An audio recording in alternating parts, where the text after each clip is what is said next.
This passage starts with some perspective of scholars. Okay, in an effort to explain why business acquisitions often fail, scholars have begun to focus on the role of top executives of acquired companies. Okay, acquired companies that retain their top executives tend to have more successful outcomes than those that do not. Furthermore, existing research suggests that retaining the highest level top executives such as CEOs and CEO is related more positively to post acquisition than retaining lower ranked top executive. However, now, so this was one view of the scholars. Then, however, means there must be some opposite view. While this explanation, while insightful, suffers from two limitations. First, the focus on positional rank does not recognize the variation in length of service that may exist. Okay. Second, the relationship between retained top executives and acquisition outcomes offered by existing research is subject to opposing theoretical explanation related to the length of service. So, the resource-based view suggests that keeping acquired company top executive with longer organizational tenure will lead to more successful outcomes, as these executives have idiosyncratic and non-transferable knowledge and acquired company that would be valuable for so and so. The opposing view offered by upper echelon's perspective suggests that retaining top executives having short-term organizational tenure would lead to more successful outcomes, as they would have the adaptability to manage the acquisition process. So it starts with one view as to what is good for the acquisition and what is important for post acquisition success.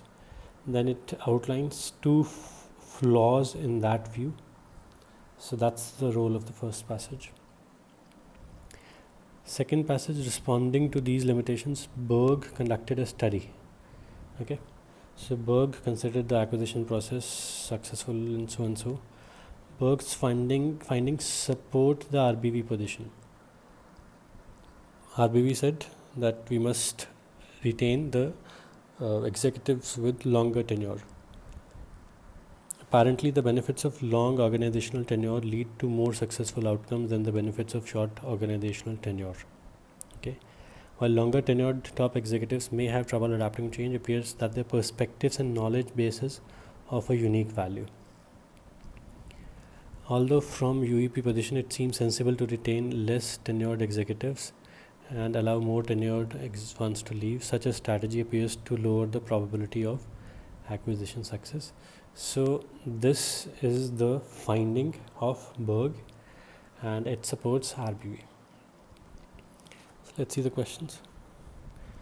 So research mentioned in line 6 suggests which of the following about lower ranked top executives. So lower ranked top executives, they are not very important for the post acquisition success. That's what it says. So option A, given that those executives are unlikely to contribute to post acquisition success, little effort should be spent trying to retain them. See, it doesn't say whether we should, it doesn't say that we should not retain them. It doesn't say anything like that. The shorter the length of service, the less likely it is that these executives will play a significant role in the post-acquisition success. Again, it doesn't say that thing, that whether they stay or not is not going to affect anything. These executives are less important to post-acquisition success than are more highly ranked top executives. Yes, it compares. Okay, that it says, actually, if you see, it's related more positively to post-acquisition success than retaining lower ranked top executives. So it compares the two. Okay, retaining upper level executives is more important compared with low level executives. See other options, if they have long tenures, these executives may prove to be as important. It doesn't say that. Post-acquisition success is unlikely if these executives are retained. It doesn't say whether the success is dependent on them or not. Resource-based view as described in the passage is based upon which of the following ideas? So resource-based says you must retain executives with longer tenures. Managerial skills of top executive become strongest. It doesn't say that they are better managers. It simply says the knowledge that people with longer tenure will helpful for post-acquisition success. Company-specific knowledge is important. That's what it says. Okay. Longer tenure means they have more knowledge about the company. Will be more important. So amount of non-transferable knowledge possessed by long tenure top executives tends to be under. It doesn't say that. Effective implementation of acquisition depends primarily on the ability of. That's opposite actually. Short tenured executive. It doesn't talk about that. According to the passage, prior to Berg's study, research on the role of top executives of the acquired companies in business acquisition success was limited in which of the following ways? So, it did not address how the organizational tenure of top executives affect post-acquisition success. That's what it says actually. Okay. Right? It's not able to decide whether we should go for long tenure or short tenure. Okay, it simply says we should go for the top level executives. We did not address why some companies have long tenure. It doesn't say that. We are talking only about post acquisition. It did not consider strategies for retaining. We're not even talking about how should we retain and not. Okay, it's talking about what should be retained or who should be retained.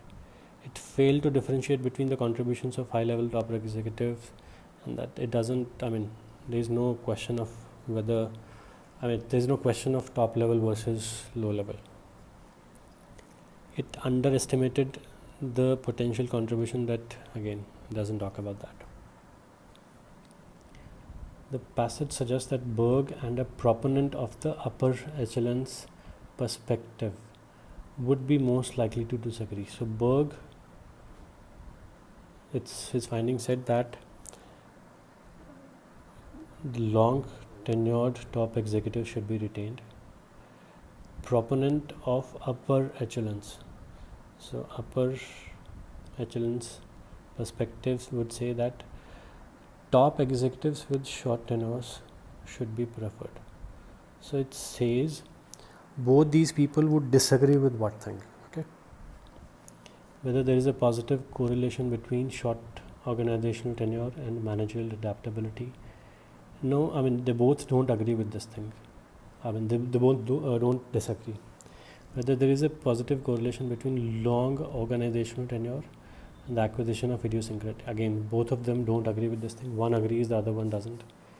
Whether adaptability is a useful trait for an executive who is managing. Again,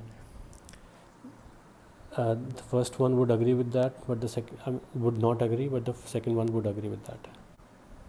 D says whether retaining less tenured top executive of an acquired company is an optimal strategy. So again, the first one will disagree with that, the second one wouldn't. Out. E, whether retaining highest level top executives of an acquired company is more important than retaining lower ranked. So comparison between top ranked, upper ranked versus lower ranked. This is something that both of them disagree. That's the right answer actually. Okay. Both of them disagree that it's not a question between